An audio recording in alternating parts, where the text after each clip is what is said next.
Time Geek here, guys. Sorry about this, but we had a little bit of a complication, and the audio rig decided to not function at this point, and the house audio guys said the only way to fix it would be to reset it, which would take about 2 minutes, and we didn't want to interrupt the live presentation. So we went ambient audio. I'm going to try to clean this up as much as I can, but I'm sorry if it's going to be kind of hard to understand what people are saying.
I don't know what changed up there. I don't know. But did we start recording? Yeah, stop. No, we did though. Oh. I didn't stop before. I thought we were just turning on the mic. Oh. There you go. I can't see Jen. I gotta zoom out. So yeah, quick intros. I am Jen Ellis. I am the Schmucks question in the last 10 to 15 minutes. I have worked in crisis communications and reputation management for B2B technology companies for more than 10 years. And I've seen the good and bad, and so we're going to talk about each of those.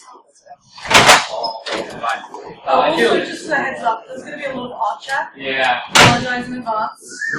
Thank you very much. You know, we probably should just stop talking now because it's time to get ready. Yeah, right. And we're also going to try and keep it brief so that we can then open it up to lots of questions. I feel kind of silly introducing myself since I know the people in the room. I'm Josh Feinblum. I'm the Vice President of Information Security at Rapid7. I'm a nerd. I started around 10. Saw my brother on an IRC channel and decided, oh, this is cool. And I was, the typical 11, 12-year-old making other people's lives miserable before I got interested in maybe making people's lives less miserable. I've been working for about 11 years building security programs in organizations ranging from revenue service all the way to the past 5 to 6 years at US tech companies. And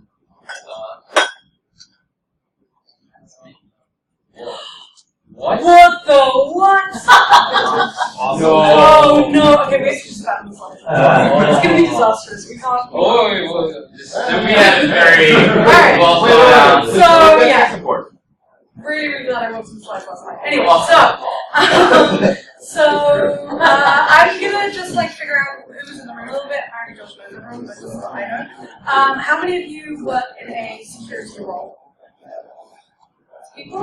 How many of you know people in your organization's marketing team? How many of you have worked with people in your organization's marketing team? How many of you are in your organization's marketing team? How many of you are in security companies? And last one, how many of you have had to weather some kind of crisis situation that affected security? Okay. Alright. Thank you, that was very helpful. So I get to just now why do we care about marketing? I think the average security professional in an organization is going, well, marketing doesn't really matter. And that's the conversation until one of three things happen. You get hacked, and all of a sudden, some crisis or some other crisis starts brewing, and the marketing team is going, "Oh my God, we had no idea this was a possibility. Nobody in security knows anybody in marketing. Nobody in marketing knows anybody in security." And it turns into not your finest moment. But I think one of the trends that I've started to notice in the past year is that when you talk to boards, right, they're always going to say one thing. Right? They say that the brand and reputational damage as a result of some crisis is what scares them the most about our craft. And I kind of got forced into it when I joined Rapid7 because I'm a security guy at a security company. But like the light bulb went on. I was like, wow, there's missing logic here. The board cares about the brand, and the CMO owns the brand. Why are we not talking to the executive that owns what the board cares about? So. Yeah, I'm so happy. I was like, oh my God, what slide does it come up?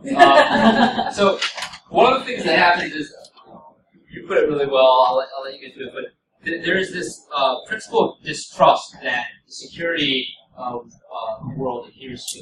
Right? We want to believe people are nice, but we ultimately just have this inherent trust of anybody that isn't yourself. And the byproduct of that is during a crisis, all of a sudden the marketing team comes in, and all of a sudden the marketing team comes in. They're like, okay, we're gonna get involved. We know everything about security. We'll take it from here. And the reality is, during a time of crisis, you need to have those relationships, right? And we'll get some examples. We're gonna give some examples in a few minutes about our observations around how other companies have operationalized crises, what's gone well, what hasn't. But the reality is, if you're in a situation, the security team's going, we don't trust these guys, they don't know what they're talking about, and frequently they're right. And the marketing team is going, okay, these security guys are hyping everything up, this isn't that important. You're going to have a big problem. And I've never...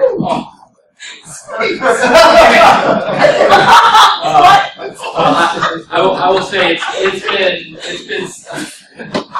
a significant change for me to have a partner in Jen and Maria and other people in our marketing communication functions. Because I'm good at marketing as well. She makes me look better than I am on a daily basis. We'll just put it that way. And you can imagine it that way. So you've already known So. What are we doing? We good?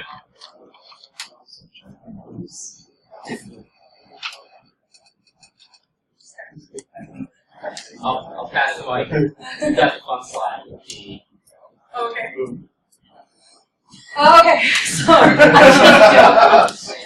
So you're probably a little familiar with this, that you basically think that marketing people are idiots, and marketing people think security is irrelevant and they don't care.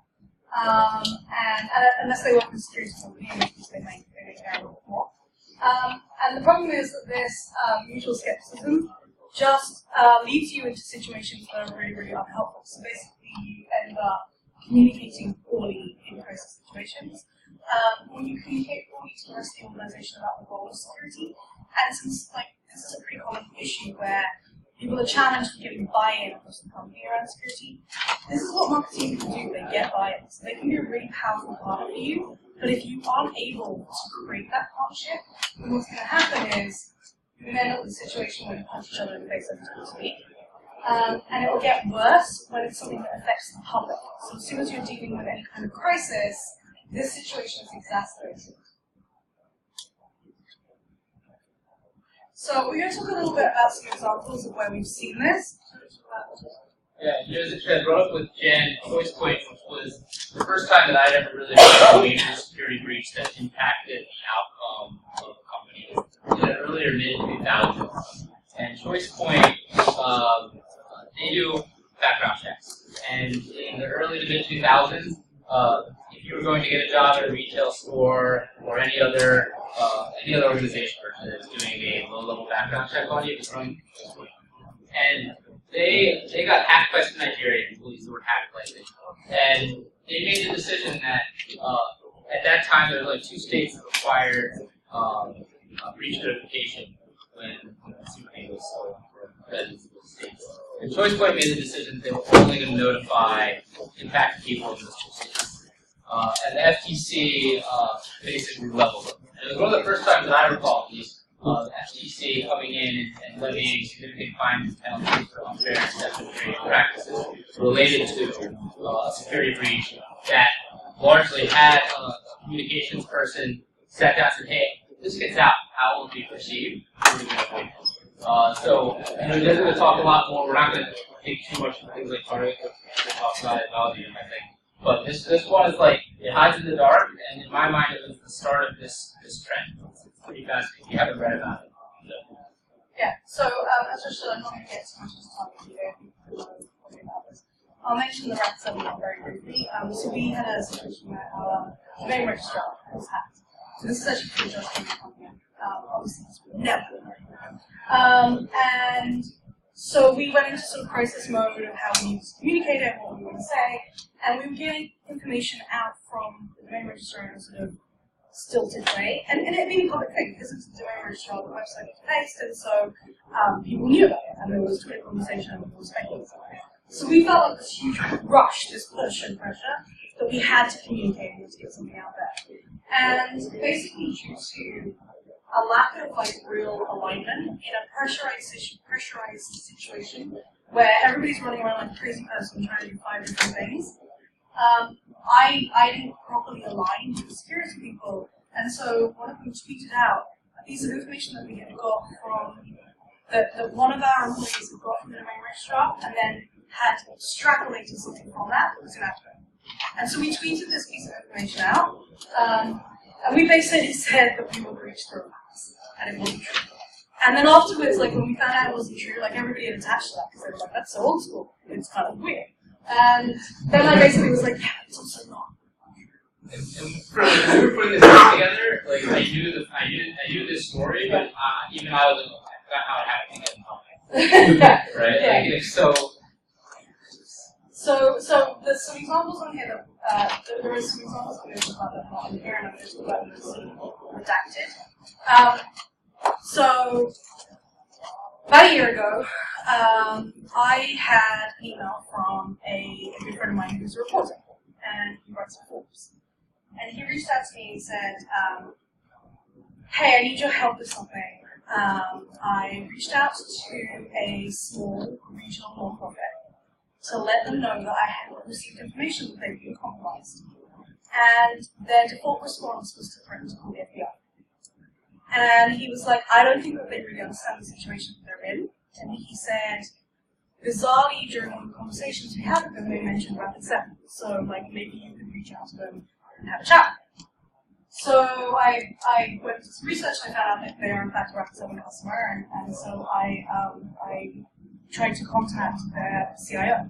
They're a really small regional nonprofit, so the CIO wears a lot of hats, and in one of those hats is the security. And it turned out basically what happened is this organization has a degree of immaturity in how to deal with the situations. And because it's a non-profit, the resources are like highly constrained, which is probably something that everybody in this room is fairly familiar with. And so they have, a marketing person, and they have an IT guy who wears lots of hats. And the marketing person and the IT guy have probably never spoken to each other before. And the marketing person had no concept of how to deal with anything relating to security whatsoever. So what happened was the reporter reached out to the marketing person, like used a press app and this. The marketing person freaked out and had no clue what to do. And went running to the CIO and said, this terrible thing's happened, and it's a disaster, and we're in major trouble. The CIO then felt like in a really incredibly defensive position, had no concept how to deal with the situation, had no sort of marketing experience himself. They didn't have the relationship to sort of figure out together how to deal with it. And so the CIO went into duck and run territory and was like, yes, I'm going to call the FBI. Which is absolutely not what you want to say to a reporter of Forbes. So when I called him, his response to me was, please help me, I don't know what to do. And so we basically spent about a month working through it, where I basically coached him on how to deal with a situation like this. And in the end, what happened was they did an investigation and they just determined that actually, like, they were fine, but they had to go through like a really serious process to get to that determination. And we were able to get the report to a point where he decided not to write, which was great, and was the right result. But the process that we went through was like pretty painful to get there, and it wasn't bad will on any side. It was just a sheer lack of like expertise in the relevant areas and an inability to work together because they didn't know enough about each other's works. So that's one example, and that's just one more example, which relates to a complete opposite end of the spectrum. So huge organization, very well known. Guarantee everyone in this room does business with them. And they had a situation whereby there was a common situation of their customers misconfiguring their systems in a way that exposed them to risk. And so we had done some research and discovered that this was the case. And we reached out to the vendor, the relevant vendor, and we notified the security team. We worked with the security guys, really great, switched on the security people. We delayed going public so we could work through it with them a little bit and they could get an advisory out on this situation. It's not a vulnerability, it's a misconfiguration issue.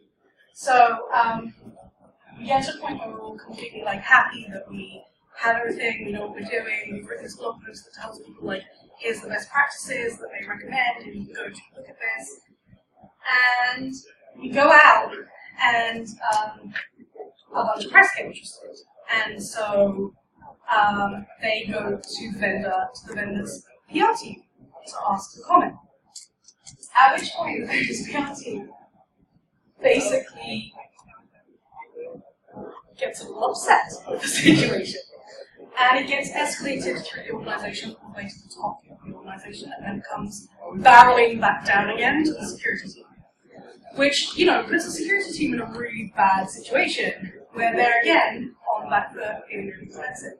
And this again was because basically the security team and the marketing team didn't have a relationship, but when the security team had said to them, hey, this thing is coming, this notification is coming, that the marketing team understood what the implication of that would be for the organization, and that the Wall Street Journal might quote, and that that might have a reputational impact.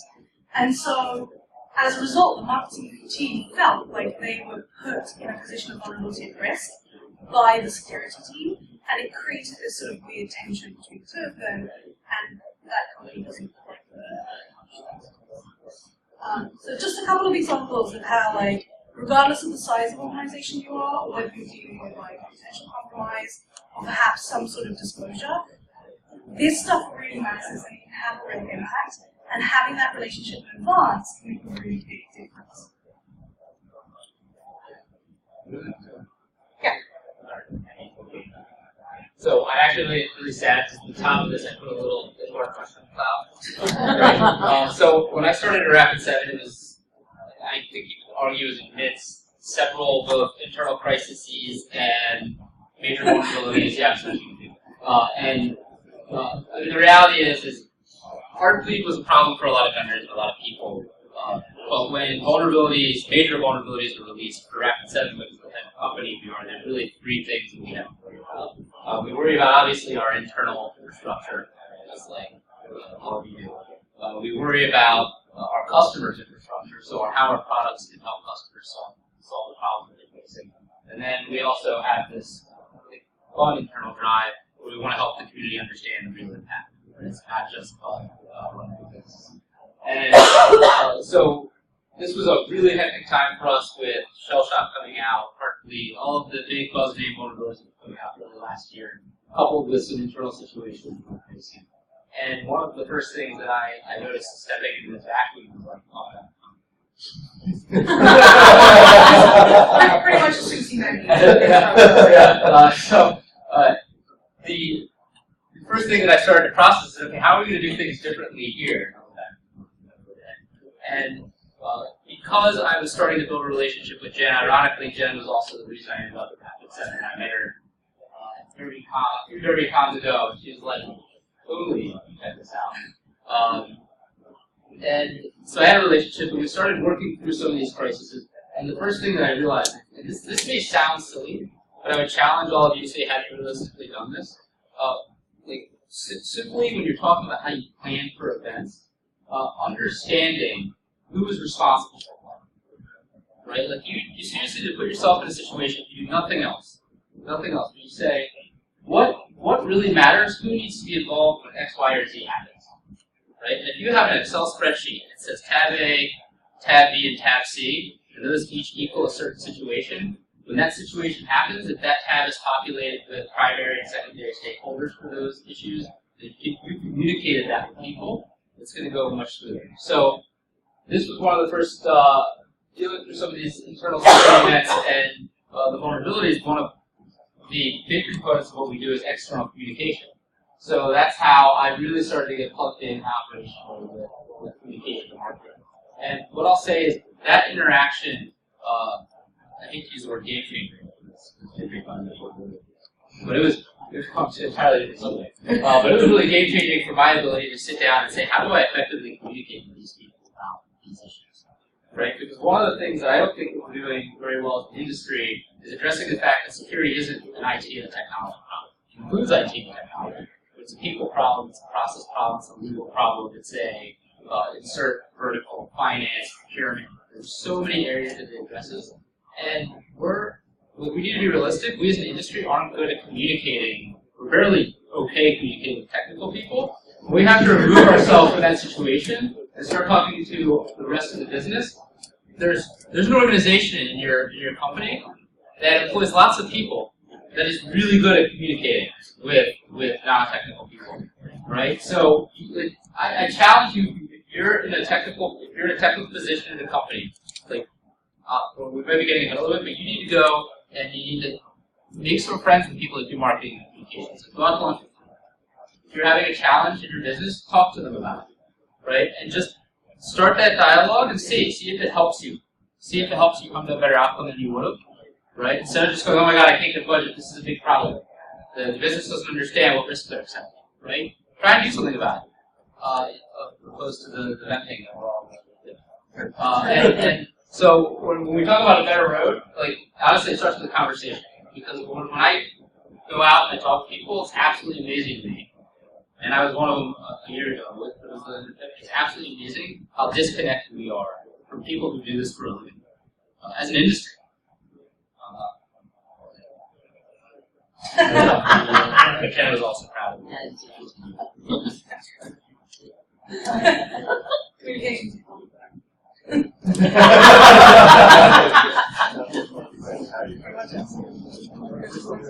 just wanted to separate it.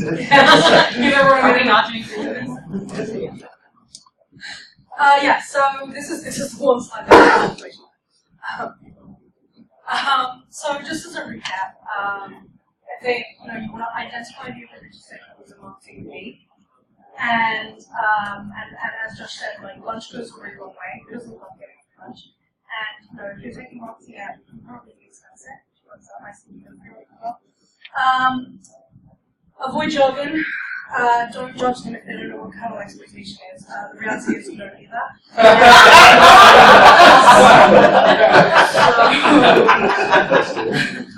Try and find some common ground. Okay, the next one's a little tough because they may be idiots, but it doesn't matter if they are or not, because at the end of the day, they're a key to your success. So if you think of it that way, that basically they can really unlock a lot of success and do the budget for you, then you'll be able to tolerate the fact that they exist in a different paradigm to you, where you're like, they use words like paradigm.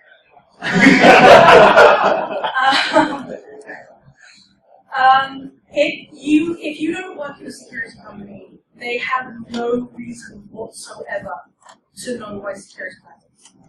And they have no real reason to care unless you help them understand that this is about business continuity and it's about reputation management. And they will care about those things, put it into the context that makes sense to them, and they will care about it. But the reality is when you first have a conversation with them, they're probably not going to know what phishing is, and you're going to want to reach around and just gouge their eyes out, basically. And you can't do that because it's not going to take you where you're going to get to. Judge's point, define roles and responsibilities, always have a Mr. T, it's really smart to do that. And just know what the clear expectations are. This process, like we went through an actual process on this. And the funny thing was that the clashes in defining the roles were in marketing, where people were like, no, I own that, no, I own that. Whereas Josh was like, look, you guys figure it out, I just have to go and fix it. So, like, get them to go through that process with you because it will shift out a lot of the issues that will come. And then just keep working at it. Like, it doesn't have to be something that you do every day, but it's not something that you're going to do once and then be like, boom, microphone drop it out of here. I'll say, if you guys aren't familiar with Greasy as a model, it's really, really helpful. One of the biggest challenges that we saw when we started is people were just really uncomfortable and wanted to be involved in everything because they didn't know what they were responsible for. They wouldn't understand the difference between being responsible for something versus being accountable for something versus being consulted, right? And those are all really important distinctions, right?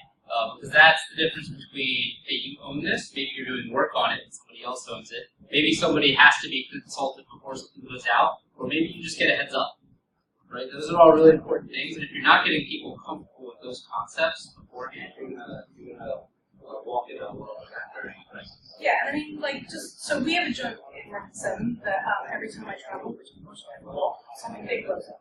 So, Harvey was Boston, Shell Shock was Dream Dirty Car, Who Lives in DC, not Who Cares. And so, like, in that situation where you've got a distributed team, and you're in a time crunch, you have to get some sort of response going quickly. You want to have all of that work, defining roles and expectations done way in advance. You don't want to have to be trying to figure that piece out at the point where you need to actually get stuff done and find out how bad the situation is and put in damage mitigation. Another quick comment on racing is just that I tried to find a picture. Racing. Now one of our favorites. It's my.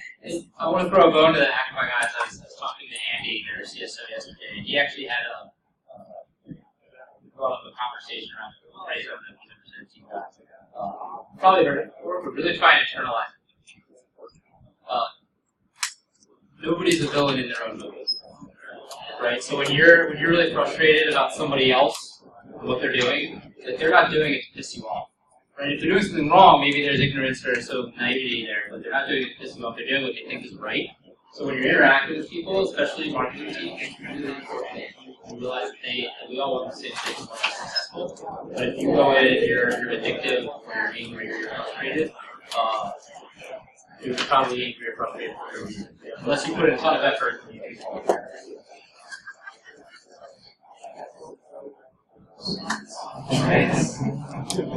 And there's, so I think we're with 30 people in the room, so there'll be tons of questions. And oh, you can go first. I do have one. So, Casey, I'm trying to start the relationship with our marketing for internal purposes. So, do you guys, is your relationship more for external facing incidents or physical? Because how is that? I would say there's not maybe just occasionally more than a week, but we talk on a weekly basis, at least several times a month when crises aren't happening, right? Or at least crises are happening. So we're at least communicating outside of those, and there's very frequently times when we're saying, hey, this situation happened, and I'm really trying to figure out the best way to address it or communicate it. That's a conversation that I have with people. Yeah, we frequently do that internal. Like user awareness, user training, user education, all that. Yeah. And you know, because we work for a security company, our situation is a little different because it means whether you like someone might have an opinion as well. Where it comes to kind of like, we just commented on this thing publicly and that means it can't happen to us. Like, we just make sure we're sorted for that. He's like, alright, like now you have an opinion on how we do the best security program. So yeah,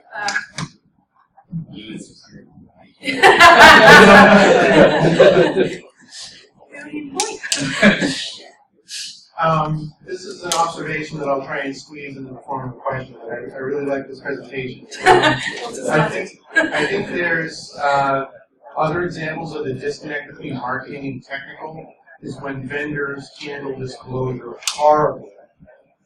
The first things that come from the vendors seem to be more on the PR side. They don't seem to have any clue what the hell's going on. And then a day later, a week later, a month later, suddenly they're saying stuff that makes sense.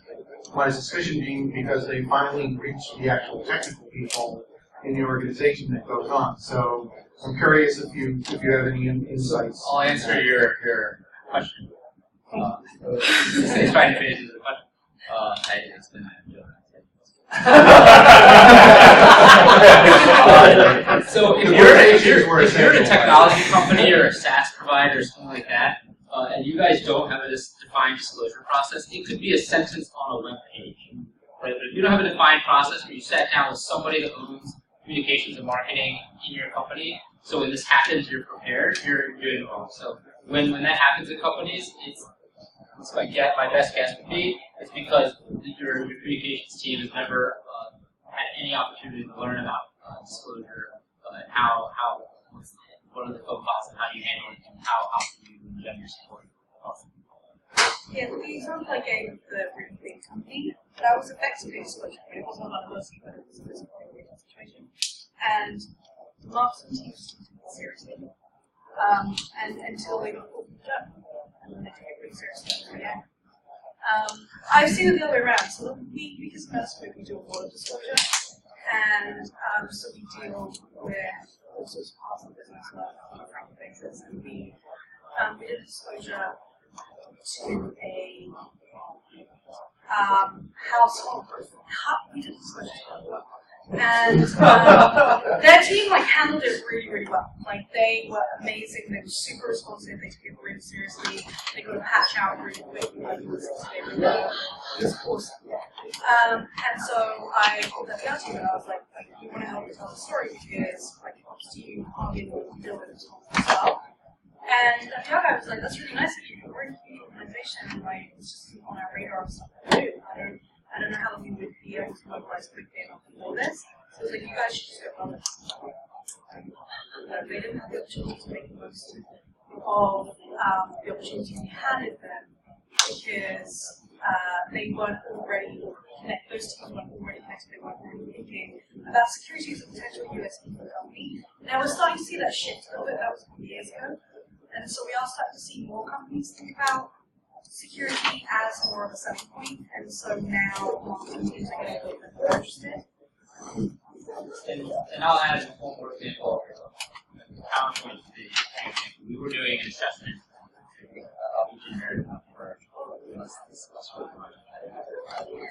where we did an assessment of a customer and we found code in one of their vendors, right? That was used to support all of their applications. And their response to us when we were working with them on how we wanted to disclose it was, no, you can't do an NDA with us. You can't disclose it. And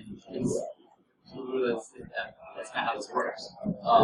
But this is, again, a good example of the initial reaction being, oh my goodness, this is a problem, we have to try and suppress it, we don't want it to get out there, maybe it's something we're going to have to fix. And I guarantee you that if anybody's in that situation with experience and realizing, look, maybe we want to put some work in to fix this, but if it gets out that we suppress this, right, the damage to our reputation and brand is going to be orders of magnitude higher than it would have otherwise, right? You basically make a non-event an event, but that's not how I think normal marketing flows are. No, if you're a reputation manager, that's something that you naturally are going to take a cautious risk limiting approach, and your concept of risk is not really fair short term. You don't want to go to that issue pain, and you don't necessarily understand the consequences, because if you are not working in a software company, then you probably don't really fully understand the security landscape and what the implications could potentially be. And that's again where you guys can play a role in helping people understand that. That's really important.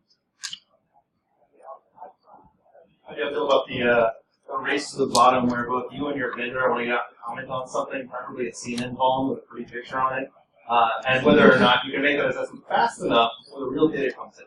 The usual fight in our organization is, okay, Do you do the initial analysis and make your call? Do you triage? Do you get out there first? If your vendors have got good before you do, is that good? Is that bad? How do you deal with that? It's definitely a challenge.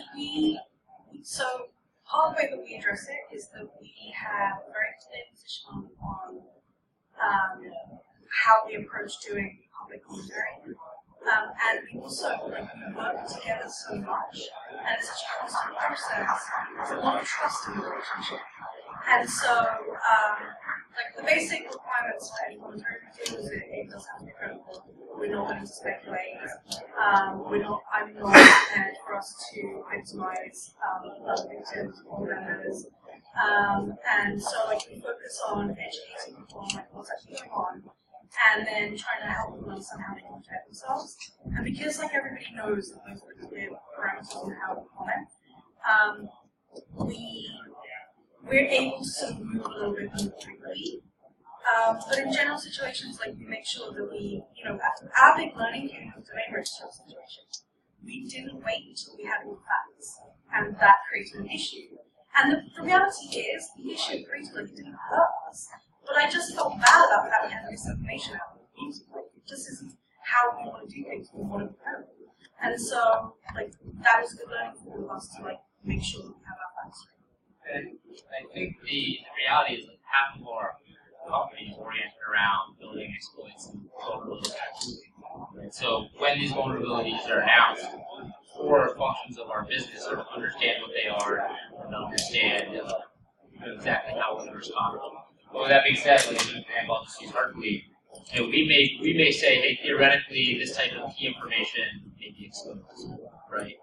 But we try and be realistic when we're sure about something versus when something's speculative. And I think if we do a really good job, we'll talk about it, but I don't think our goal is ever to beat other people. Our goal is to make sure that we're communicating well. We haven't done that, and we make blowing our competition down the water. We're proud about it. Realistically. So we're at time, but I should share every round. Okay.